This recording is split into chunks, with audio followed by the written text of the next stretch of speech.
الحمد للہ وحدہ والصلاة والسلام علی من لا نبی بعدہ۔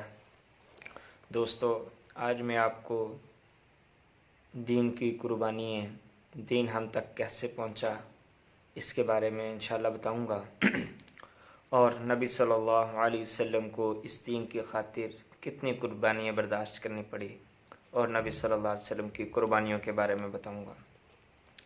دوستو، فرمایا کہ جب نبی صلی اللہ علیہ وسلم نے لوگوں کو جمع کیا ایک پہاڑی کے قریب، خود ایک پہاڑی پہ چڑھ گئے، تقریباً 40 کے قریب لوگ جمع تھے۔ نبی صلی اللہ علیہ وسلم نے فرمایا کہ آپ لوگوں میں کیسا آدمی ہوں؟ لوگوں نے کہا کہ آپ سچے ہیں، صادق ہیں، امین ہیں۔ تو نبی صلی اللہ علیہ وسلم فرمایا کہ اگر میں کہوں کہ اس پہاڑ کے پیچھے ایک لشکر ہے اور تم پر حملہ کرنے والا ہے، میری بات کو مانو گے؟ وہ کہنے لگے کہ حضور، ہم ضرور آپ کی بات کو مانیں گے، ہماری آنکھیں تو دھوکہ کھا سکتی ہیں لیکن آپ کی زبان سے نکلا ہوا لفظ غلط نہیں ہو سکتا۔ نبی صلی اللہ علیہ وسلم نے فرمایا کہ اچھا، اگر آپ کو مجھ پہ اتنا یقین ہے تو پھر کہو یا ایھا الناس قولوا لا الہ الا اللہ تفلحوا، اے لوگو لا الہ الا اللہ کہہ لو، کامیاب ہو جاؤ گے۔ دوستو، نبی صلی اللہ علیہ وسلم کی یہ آواز لگانا تھی کہ لوگ نبی صلی اللہ علیہ وسلم کے دشمن بن گئے، تکلیفیں دینے لگے۔ فرمایا کہ سب سے پہلے نبی صلی اللہ علیہ وسلم کا سکا چچا ابو لہب، اس نے پتھر اٹھایا اور نبی صلی اللہ علیہ وسلم کی طرف پھینکا اور کہنے لگا تبا لک یا محمد لہذا جمعتنا، تو ہلاک ہو جائے، اس لیے تو نے ہمیں یہاں جمع کیا ہے۔ فرمایا کہ پھر اللہ پاک نے اس کے جواب میں تبت یدا ابی لہب وتب، فرمایا کہ یہ صورت نازل فرمائے۔ اور دوستو، پھر اسی طرح نبی صلی اللہ علیہ وسلم کو لوگ تکلیفیں دینے پہ تل آئے۔ فرمایا کہ لوگ نبی صلی اللہ علیہ وسلم کو طرح طرح کی تکلیفیں دینے لگے۔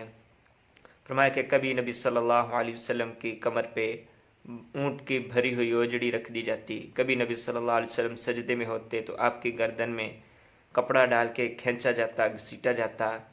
حضور دوستو، نبی صلی اللہ علیہ وسلم کے راستے میں کانٹے بچھائے جاتے، کبھی چھتوں پہ چڑھ کے نبی صلی اللہ علیہ وسلم کے سر پہ کوڑا کرکٹ پھینکا جاتا۔ دوستو، پھر نبی صلی اللہ علیہ وسلم کو طرح طرح کی تکلیفیں دینے لگے لوگ۔ فرمایا کہ کبھی نبی صلی اللہ علیہ وسلم کو شہید کرنے کے منصوبے بنانے لگے۔ فرمایا کہ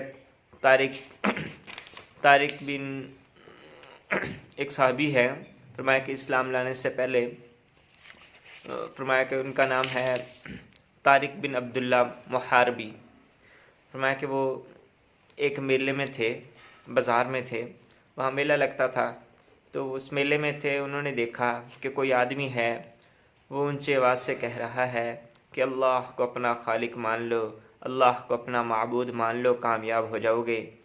اس آواز کو لگا رہا ہے، اور ایک دوسرا آدمی پتھر لے کر اس کے پیچھے بھاگ رہا ہے اور اس سے گلا پھاڑ پھاڑ کے لوگوں کو کہہ رہا ہے کہ اس کی بات نہ مانو، یہ بیوقوف ہے، اس کی بات نہ مانو۔ تو فرمایا کہ وہ صحابی طارق بن عبداللہ محاربی کہنے لگے، لوگوں سے پوچھنے لگے کہ وہ جو آدمی ہے جو کہہ رہا ہے کہ اللہ کے سوا کوئی معبود نہیں، وہ کون ہے؟ اور یہ جو پتھر لے کر پیچھے بھاگ رہا ہے، اس کو مار رہا ہے، یہ کون ہے؟ لوگوں نے بتایا کہ وہ عبد المطلب کی قوم میں سے ہے، محمد ان کا نام ہے، وہ ایک اللہ کی طرف لوگوں کو بلاتا ہے، اس کی دعوت دیتا ہے، اور پیچھے یہ ابو لہب ہے، ان کا چچا ہے جو ان کے پتھر مارتا ہے۔ دوستو، نبی صلی اللہ علیہ وسلم کو ایسی تکلیفیں دی گئیں۔